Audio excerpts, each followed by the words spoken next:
بسم اللہ الرحمن الرحیم۔ بیان کرنے میں ہر ایک کا ایک ذوق ہوتا ہے، اگر ان کا ذوق مکمل کیا جائے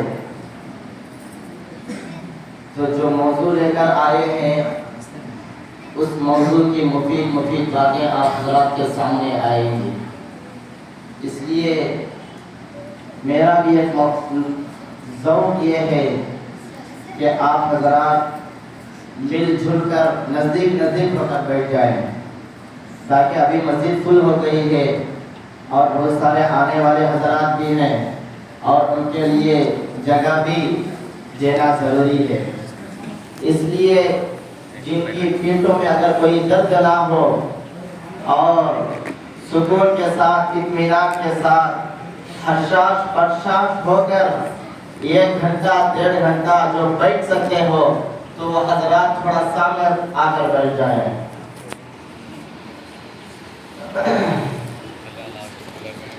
الحمدللہ وحدہ والصلاة والسلام على من لا نبی بعدہ، اما بعد فاعوذ باللہ من الشیطان الرجیم، بسم اللہ الرحمن الرحیم۔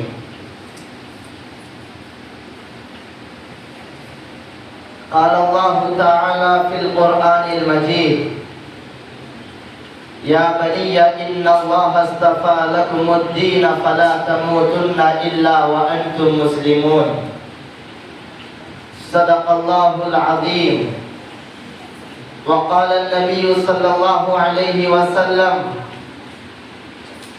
طلب العلم فریضۃ علی کل مسلم، وفی روایت مسلمہ، او کما قال علیہ الصلاۃ والسلام۔ اللہ سے کرے دور وہ تعلیم بھی فتنہ، اللہ سے کرے دور تو وہ تعلیم بھی فتنہ، املاک بھی اولاد بھی جاگیر بھی فتنہ، ناحق کے لیے لڑے وہ شمشیر بھی فتنہ، ناحق کے لیے جو تلوار اٹھے وہ تلوار بھی فتنہ، شمشیر کیا ہے نعرہ تکبیر بھی فتنہ۔ میرے محترم عزیز دوستو، آج کا ہمارا یہ پروگرام جو منعقد کیا گیا ہے یہ یوں ہی منعقد نہیں ہو گیا۔ آپ حضرات صبح سے لے کر اب تک اپنی مصروفیتوں میں، اپنے کاروباروں میں، اپنے میٹنگوں میں مشغول رہے ہیں۔ یہ اتنا منظم کرنے کے لیے، اتنا پروگرام بنانے کے لیے اگر اللہ تعالیٰ نے آپ کو عقل سلیم دیا ہے تو سوچ لیجئے کہ کتنی محنت لگی ہوئی۔ اگر ہم اپنے گھر میں ایک چھوٹا سا پروگرام کرتے ہیں، بچہ پیدا ہونے پر عقیقہ کرتے ہیں یا نکاح کے بعد ولیمے کی دعوت کراتے ہیں تو کتنے پریشان ہو جاتے ہیں، تو یہ اس پریشانی سے بھی کیا کم نہیں ہے۔ لیکن آپ حضرات کو صرف بنایا ہوا میٹھا کھلانے پر بھی آپ کو اصرار کیا جاتا ہے۔ ہمارے اس جلسے کے صدر محترم حضرت مولانا استاد الاساتذہ حضرت مولانا مفتی فضل صاحب احمد قاسمی دامت برکاتہ العالیہ تشریف لا چکے ہیں۔ انشاءاللہ حضرت کا مفید خطاب ہوگا۔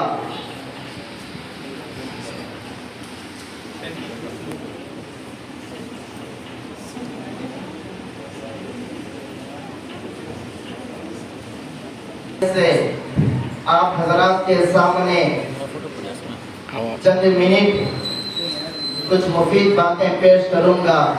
اللہ تعالیٰ سے دعا کرے کہ اللہ تعالیٰ ہم سب کو اس پر عمل کرنے کی توفیق عطا فرمائے.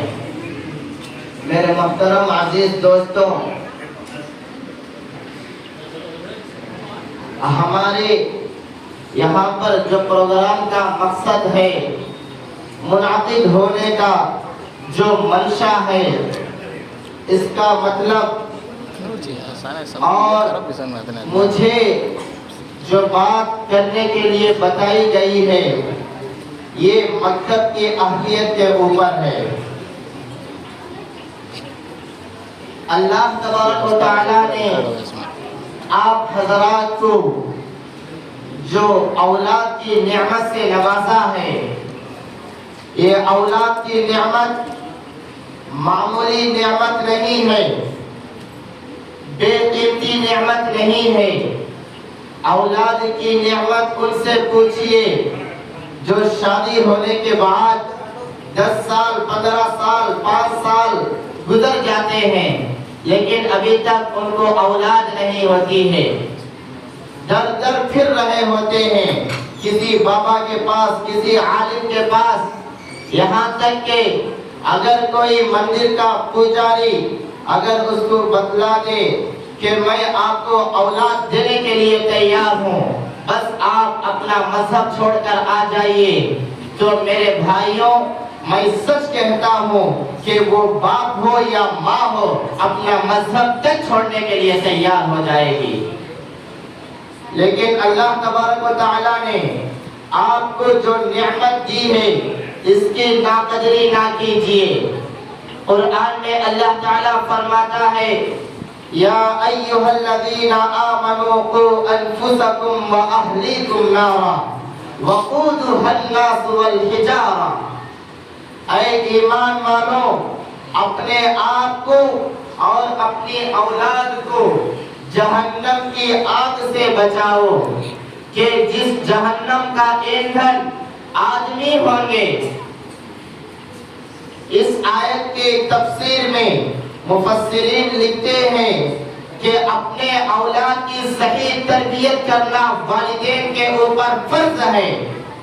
صرف اولاد کرنا کافی نہیں ہوگا، اولاد کو جنم دینا کافی نہیں ہوگا، بلکہ اس کی صحیح تربیت کرنا، اسے پکا سچا مسلمان بنانا، یہ تمہارے ذمے بہت ضروری ہے، بہت ضروری ہے، بہت ضروری ہے.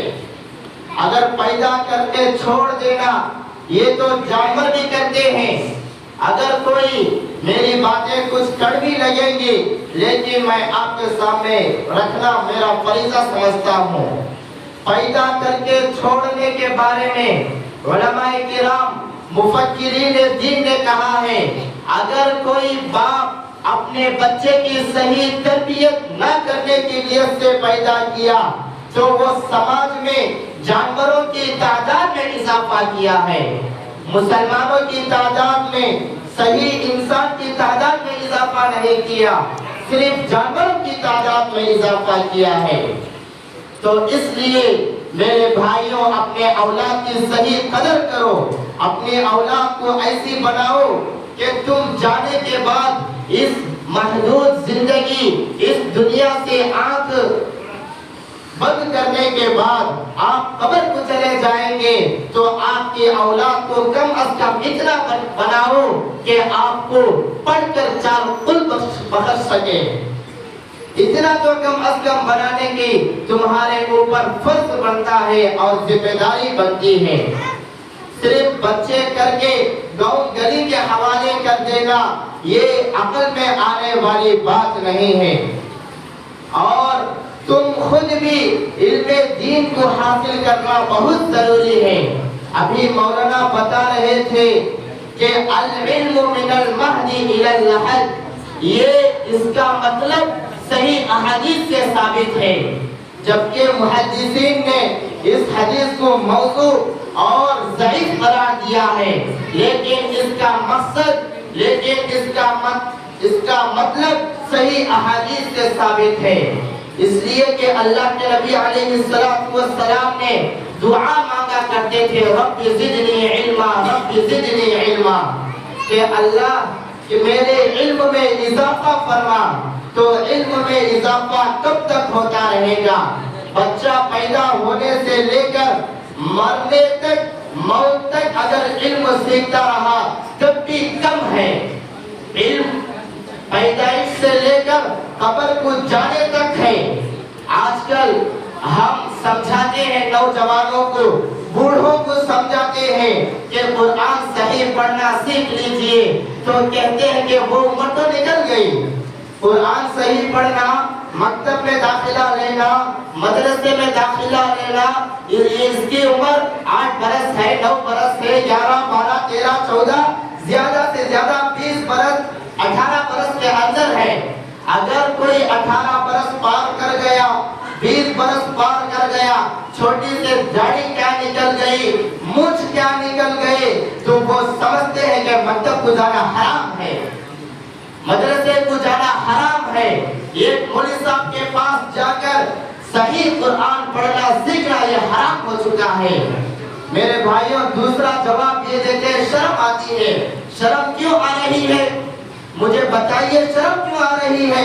جب بال بڑے ہو جاتے ہیں تو مونچھی کے سامنے جا کر سر جھکا کر بال کٹانے کے لیے آپ کو شرم نہیں آتی۔ جب پیر کا چپل ٹوٹ جاتا ہے تو چوراہے پر کھڑے ہو کر چپل سینے والے کے پاس جا کر دھوپ میں ننگے پر کھڑے ہو کر چپل سلانے کے لیے شرم نہیں آتی۔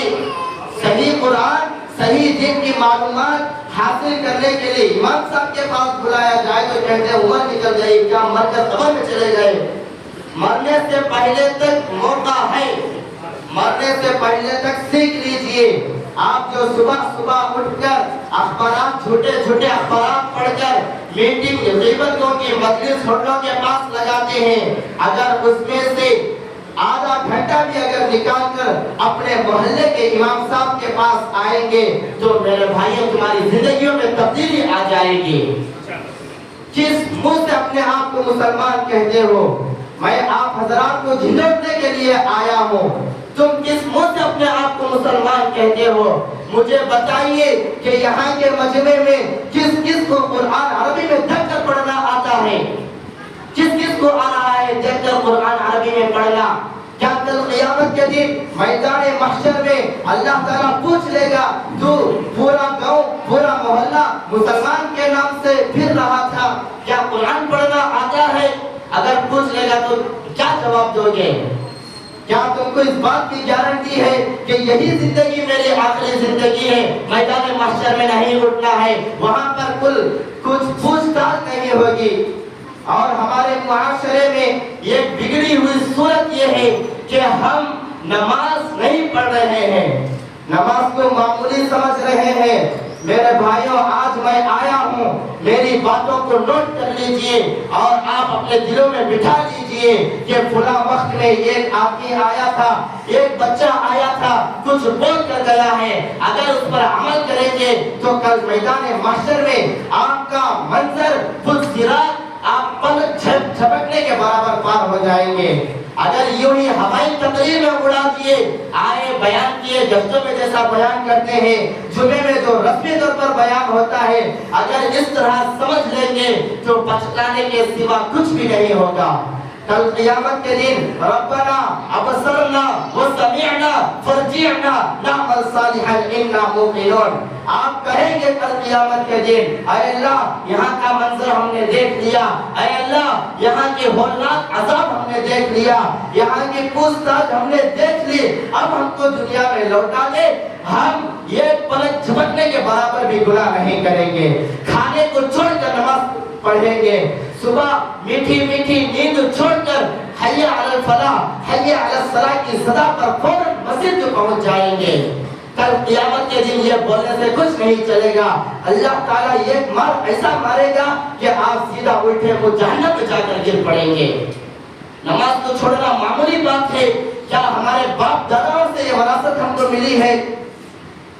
کل قیامت کے دن سب سے پہلے نماز کا سوال ہوگا، سب سے پہلے نماز کا سوال ہوگا۔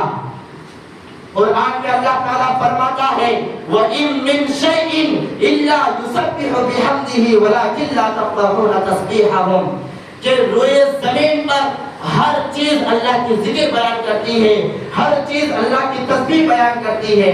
جو روئے زمین ہے، یہ زمین ہے، اس کے اوپر گدھا بھی تو ہے، خنزیر بھی تو ہے، گھوڑا بھی تو ہے، کتا بھی تو ہے، سور بھی تو ہے، یہ بھی اللہ تعالیٰ کا ذکر بیان کرتے ہیں۔ علماء کرام نے لکھا ہے گدھا اللہ تعالیٰ کی تعریف کس طرح کرتا ہے، الحمدللہ الذی جعلنی حمارا ولم یجعلنی کلبا، کہ تمام تعریفیں اس اللہ کے لیے ہے جس نے مجھے گدھا بنایا اور کتا نہیں بنایا۔ گدھا یہ تعریف کرتا ہے اللہ تعالیٰ کی، اور کتا کہتا ہے سنو، کتا کہتا ہے الحمدللہ الذی جعلنی کلبا ولم یجعلنی خنزیرا، اللہ تعالیٰ کی تمام تعریفیں ہیں جس نے مجھے کتا بنایا ہے، خنزیر نہیں بنایا، سور نہیں بنایا ہے۔ میرے بھائیوں، آپ جن کے اوپر ہاتھ رکھ کر سنیے خنزیر کیا کہتا ہے، الحمدللہ الذی جعلنی خنزیرا ولم یجعلنی تارک الصلاۃ۔ اللہ تعالیٰ کا شکر ہے، اے اللہ تیرا فضل ہے، تیرا احسان ہے کہ تو نے مجھے برا جانور بنایا ہے، تو نے مجھے سور بنایا ہے، تو نے مجھے خنزیر بنایا ہے، لیکن مجھے نماز کو چھوڑنے والا نہیں بنایا۔ تو میرے بھائیوں، نماز کو چھوڑنے سے جو عذاب ملتا ہے، نماز کو چھوڑنے سے جو قیامت میں شدید پکڑ ہوگی، اس سے بھی سور اور خنزیر پناہ مانگ رہے ہیں۔ الحمدللہ الذی جعلنی خنزیرا ولم یجعلنی تارک الصلاۃ، کہ تیرا شکر ہے تو نے مجھے برا جانور بنایا لیکن نماز پڑھنے والا نہیں بنایا۔ تو میرے بھائیوں، ہم کس وقت اور کیا سوچ کر مؤذن حی علی الصلاۃ، مؤذن حی علی الفلاح کہتے ہوئے ہم لاپرواہی کے ساتھ اپنے اپنے کاموں میں مشغول ہو جاتے ہیں؟ کیا سوچ رکھے ہیں؟ آج جو دنیا کی حکومتیں، دنیا کی عدالتیں اور دنیا کی جو سیٹیں ہیں، یہ پیسوں کے ذریعے سے مسئلہ حل کر سکتی ہیں، پیسوں کے ذریعے سے مسئلہ حل کر سکتے ہیں۔ اگر آپ کسی کی زمین زبردستی لینا چاہے تو جو فیصلہ قاضی کرنے والا آتا ہے، چاہے وہ عالم ہو، مفتی ہو، گاؤں کا گورنر ہو، اگر آپ 1,00,000 روپے اس کے دائیں ہاتھ میں دے دیے تو اس کا نفس ادھر کا ادھر ہو کر فیصلہ آپ کے حق میں کر جاتا ہے۔ تو میرے بھائیوں، کل قیامت کے دن اس طرح نہیں ہوگا۔ اس لیے اللہ کا واسطہ دے کر آپ حضرات کے سامنے ہاتھ جوڑ کر کہتا ہوں، اپنے نفس کے اوپر قابو کیجئے اور نماز مسجد کو آباد کیجئے، اور آپ کے جو امام صاحب ملے ہیں آپ ان کا شکریہ ادا کیجئے کہ وہ ایک متحرک اور فعال امام صاحب ملے ہیں، مکتب کے اوپر اتنی محنت کر رہے ہیں، اور اس طرح کا پروگرام کر کے تم جو سوئے ہوئے آدمی ہیں ان کو جگانے کے لیے علماء کرام کو مدعو کیے ہوئے ہیں۔ تو میرے بھائیوں، آج کے بعد سے آپ تمام حضرات ارادہ کر لیجئے کہ ہم کبھی بھی نماز نہیں چھوڑیں گے، کبھی بھی نماز نہیں چھوڑیں گے، اس لیے کہ اگر نماز چھوڑیں گے، حضرت ابن عمر رضی اللہ عنہ کا قول ہے کہ من ترک الصلاۃ، حدیث مبارکہ ہے، من ترک الصلاۃ متعمدا فقد کفر، جو بندہ جان بوجھ کر نماز چھوڑتا ہے اس کا اسلام میں کوئی حصہ نہیں ہے، وہ کفر کے قریب تک پہنچ چکا ہے۔ صرف اور صرف فرق کرنے والی چیز مسلمان اور کافر کے درمیان فرق کرنے والی چیز نماز ہے۔ اگر نماز پڑھو گے تو تمہارا نام مسلمانوں کی فہرست میں لکھا جائے گا، اگر نماز نہیں پڑھو گے تو تمہارا نام کافروں کی فہرست میں لکھا جائے گا۔ اور آپ کے جو اولاد ہیں ان کی صحیح تربیت کیجیے۔ میری ایک درد مندانہ اپیل آپ حضرات سے یہ ہے کہ یہ جو بچے، چھوٹے چھوٹے بچے جو بیٹھے ہوئے ہیں، یہ مستقبل کے ہیرو ہیں، مستقبل میں دین کے محافظ ہیں، دین کی حفاظت کرنے والے یہی چھوٹے چھوٹے بچے ہیں۔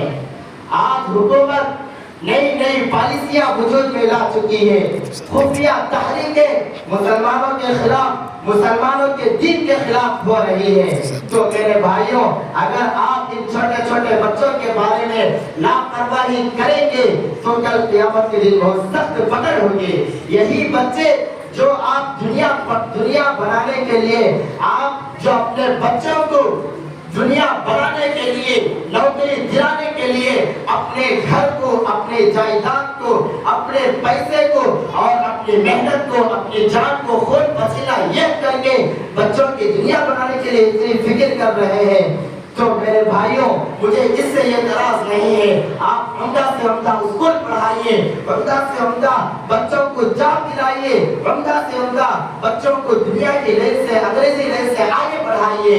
آج ہمارے مسلمانوں میں بہت بڑی کمی یہی ہے کہ جہاں بھی دیکھے غیر ہی غیر نظر آتے ہیں۔ تو میرے آپ سے گزارش ہے کہ ان بچوں کو جہاں تک ہو سکے آگے بڑھانے کی فکر کریں، آگے بڑھانے کی کوشش کریں، لیکن سب سے پہلے پکا اور سچا مسلمان تو بنائیے، پکا اور سچا مسلمان تو بنائیے۔ جو آیت میں نے آپ حضرات کے سامنے پڑھی ہے اس کی مختصر تشریح کر کے میں بات ختم کرتا ہوں۔ حضرات آپ کے خاندان کا ماحول آپ کو معلوم ہوتا ہوگا، معلوم تو ہے آپ کے چچا، آپ کے بڑوا، آپ کے بیٹا، آپ کا دادا کیا کام کر رہے ہیں اور آپ کے خاندان کے اندر کتنا دین کا ماحول ہے، آپ کو معلوم تو ہے یا اس سے بھی غافل ہے؟ معلوم تو ہے نا؟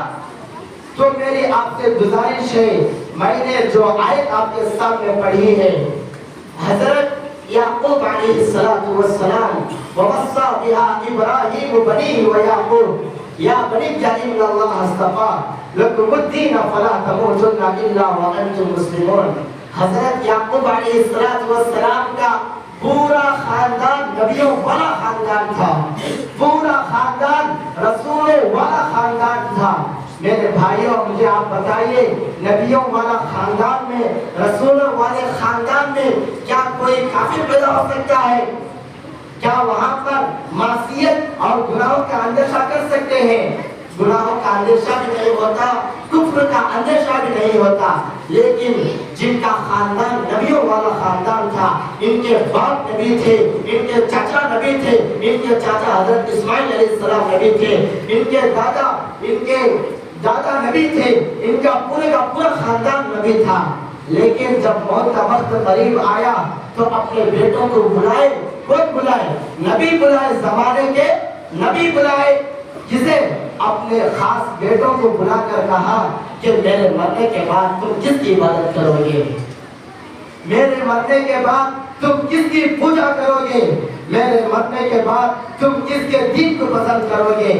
تو میرے بھائیوں، تو بیٹوں نے کہا قالوا نعبد الہک و الہ آبائک ابراہیم و اسماعیل و اسحاق، ہم آپ کے رب کی، آپ کے دادا، آپ کے باپ یعنی ہمارے دادا کے دین پر چلیں گے، یعنی ہم اللہ کی پرستش کریں گے، اللہ کی پوجا کریں گے، اللہ کی وحدانیت پر ہم مریں گے اور اللہ کی وحدانیت پر ہی ہمارا خاتمہ ہوگا۔ نبیوں کے بیٹوں نے کہا میرے بھائیوں بتائیے، نبیوں والا خاندان میں کفر کا اندیشہ ہو سکتا ہے؟ کوئی بچہ کافر ہو ایسا ہو سکتا ہے؟ بتائیے۔ لیکن نبیاں اپنے بچوں کے واسطے، اپنے خاندان کے واسطے کتنی فکر کرتے تھے، کتنی فکر کرتے تھے۔ مرنے کے وقت بلا کر پوچھے ہیں آپ بتائیے آپ کے خاندانوں میں یہاں پر جو بیٹھے ہوئے ہیں کیا ایک وقت ایک آدمی مکمل گھرانے میں 5 وقت نمازی ہے؟ خشوع خضوع سے نماز پڑھنے والا کوئی ہے؟ تو پھر اپنے بچوں کے بارے میں اتنی لاپرواہی کیوں کر رہے ہو؟ کیا گارنٹی تمہارے مرنے کے بعد تمہارے بچے اسی دین اسلام پر رہیں گے؟ کیا گارنٹی دے سکتے ہو؟ وہاں پر نبیاں رسولہ گارنٹی نہیں دے سکے، تم کیا گارنٹی دے سکتے ہو؟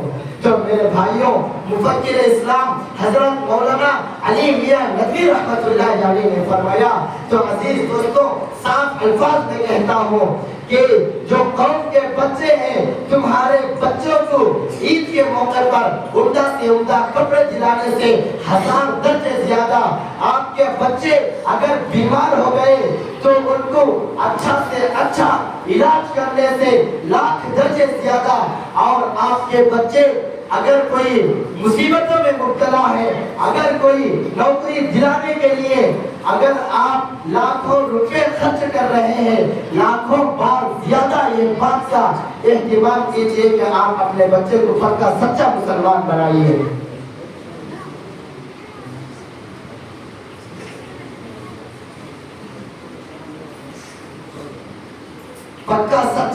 مسلمان بنائیے۔ مفکر اسلام حضرت مولانا علی میاں نقوی رحمۃ اللہ علیہ کا یہ قول ہے۔ حضرت مولانا منظور نعمانی رحمۃ اللہ علیہ فرماتے تھے کہ اے لوگوں تم متوجہ ہو جاؤ، دو چیزوں میں سے کسی ایک کو اختیار کر لو، یا تو اپنے بچوں کو مرتد ہونے کی، کافر ہونے کی حالت میں آپ راضی ہو جاؤ، یا نہیں تو یہ جو مکتب کے بچے چل رہے ہیں، ان مکتب کے بچوں میں جو اساتذہ محنت کر رہے ہیں، ان کو جیسی بھی محنت کرنی پڑے ان کو ہر طرح سے ساتھ دو۔ تو میرے بھائیوں، یہ ہے بچوں کی زندگی اور ہماری زندگی۔ جس طرح سال کے مکمل ہونے پر اللہ تعالیٰ کا حکم آتا ہے زکوٰۃ نکالو، تو میرے بھائیوں آپ حضرات بھی اپنا گریبان جھانک کر دیکھو کہ ہم کتنے پانی میں ہیں۔ یا ایھا الذین آمنوا ادخلوا فی السلم کافہ، اگر آپ مکمل پکی سچی توبہ کر لیں گے تو دین کا کوئی اثر نہیں کریں گے۔ اگر آپ پورے پکے مسلمان بن جائیں گے تو اللہ کی بڑائی میں اضافہ نہیں ہو جائے گا۔ اگر آپ پورے نافرمان بن جائیں گے تو اللہ کی اس میں کچھ کمی نہیں آئے گی۔ صرف میں آپ حضرات سے دلی گزارش کرتا ہوں کہ آپ اپنی زندگی کو بنا لیجئے اور اپنے بچوں کی زندگی کو بنا دیجئے۔ اللہ تعالیٰ سے دعا ہے کہ اللہ تعالیٰ سب سے پہلے یہ باتیں مجھے عمل کرنے کی توفیق عطا فرمائے، اس کے بعد تمام سامعین کو اللہ تعالیٰ عمل کی توفیق عطا فرمائے۔ آمین وآخر دعوانا الحمدللہ رب العالمین۔